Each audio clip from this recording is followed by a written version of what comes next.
NEA Power Systems offers a suite of products from under 5 watts. Our goal is to offer the most renewable, the most competitive renewable energy technology solutions based on differentiated fuel cell technology.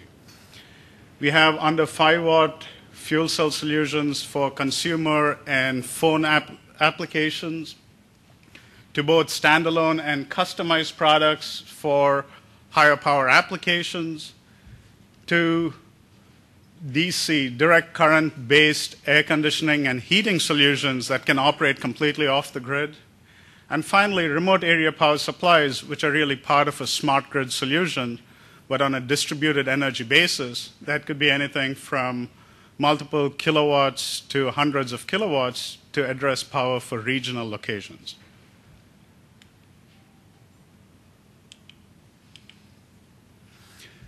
We talked about markets. You've got to be able to offer products that are very competitive in the marketplace and serve a large market. This is just the different sizings of the market. It's been by portable markets, stationary markets, and large grid scale markets. If you look at the sizes of these markets, they're all huge markets. In the portable space at the lower end, low power, smaller compact form factors, you're talking about 10 billion per year type markets. In the mobile applications, again, you're talking in the 10 to 20 billion dollars per year. So these are significant real markets, and if you can offer a green solution that meets the needs of these markets, you can compete and win while making a change in the future of the planet.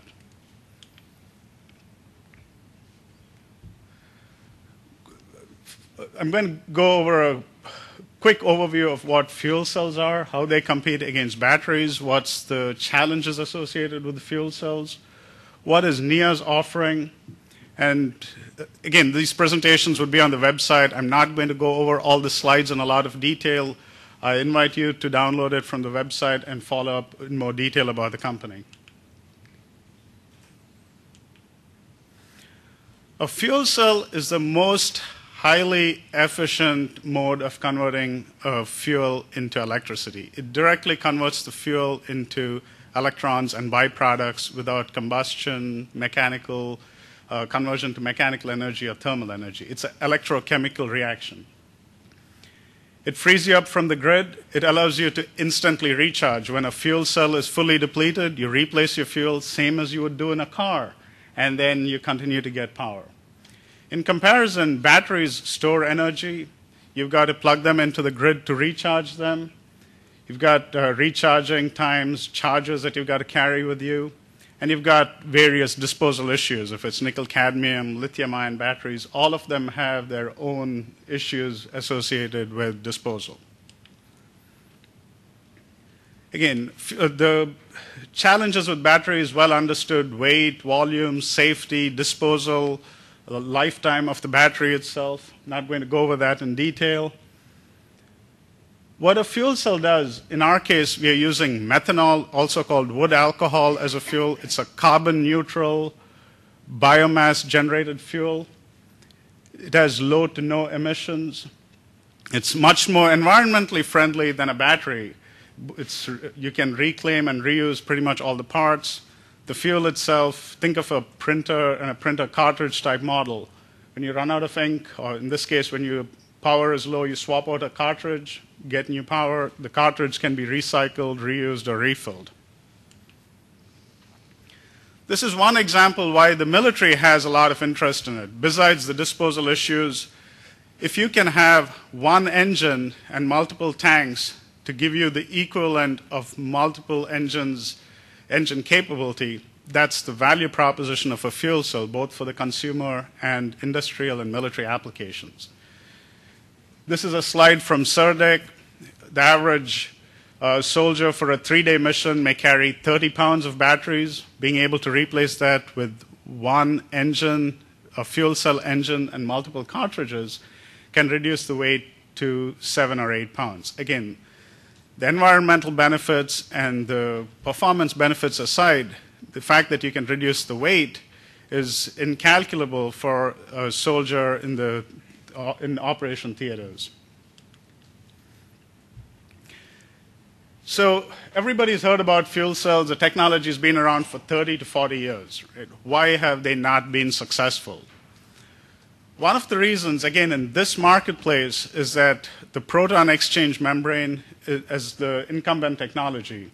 It's been around for about 40 years. It's a gel-like membrane, literally like a thin sheet of plastic.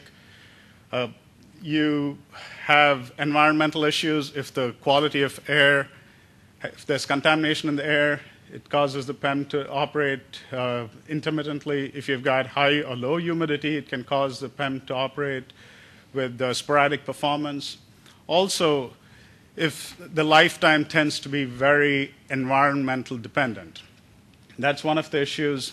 The lifetime, the quality of the power, low power density, all of them require very custom manufacturing resources as well. These are really some of the reasons, these are the reasons why the PEM technology has really not penetrated these various markets. What NIA is offering is a silicon-based direct methanol fuel cell. We start with silicon, the same building blocks for the computing industry. We can do this in 4-inch, 6-inch, 8-inch. We use traditional computer chip manufacturing technology to put the product together. Some of the competitive differences, again, your product's got to compete in the marketplace and win. We get about 2.5 times more power than the incumbent technologies. We can operate either with air or without air. The non-air, the anaerobic aspect of the technology was funded by the US Navy for the last 2 years, and that's really helped bring the product to market. We use existing production infrastructure to bring the product to market, and we'll talk about that in a minute. This is a comparison between a PEM fuel cell and a NIA direct methanol fuel cell. Again, without going through all the details, some of the key points, we get about 2.5 times more power. We've got multiple patents. The company was founded in 1999.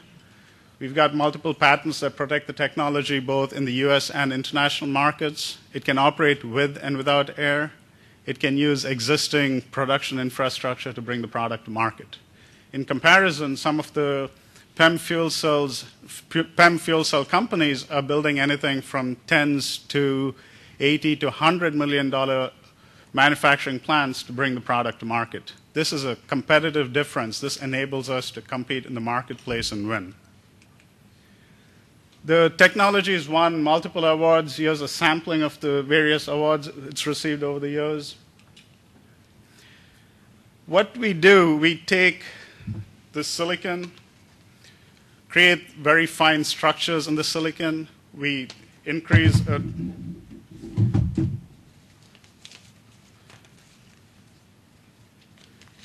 we take effectively a two-dimensional surface, really compact it down, get a very high increase in surface area, and that shows up in about the 2.5 times increase in surface in power density that you saw previously. We cut the silicon down, package it in various shapes, form factors to meet custom applications. You then package it in what's called a stack. So this stack would generate about 4 watts of power. And all of this without having to build significant manufacturing infrastructure to bring the product to market. These are some of the key differentiators of NIA's technology. We talked about the manufacturing model. This is an opportunity for innovative companies in the US to partner with manufacturing expertise and product expertise in Thailand. So here we've got the manufacturing supply chain. We start with the porous silicon on your left, the final product on your right, various intermediate partners who can manufacture the product. Gives us a significant competitive difference in terms of how we bring the product to market while protecting our IP and being able to differentiate in the marketplace at the same time.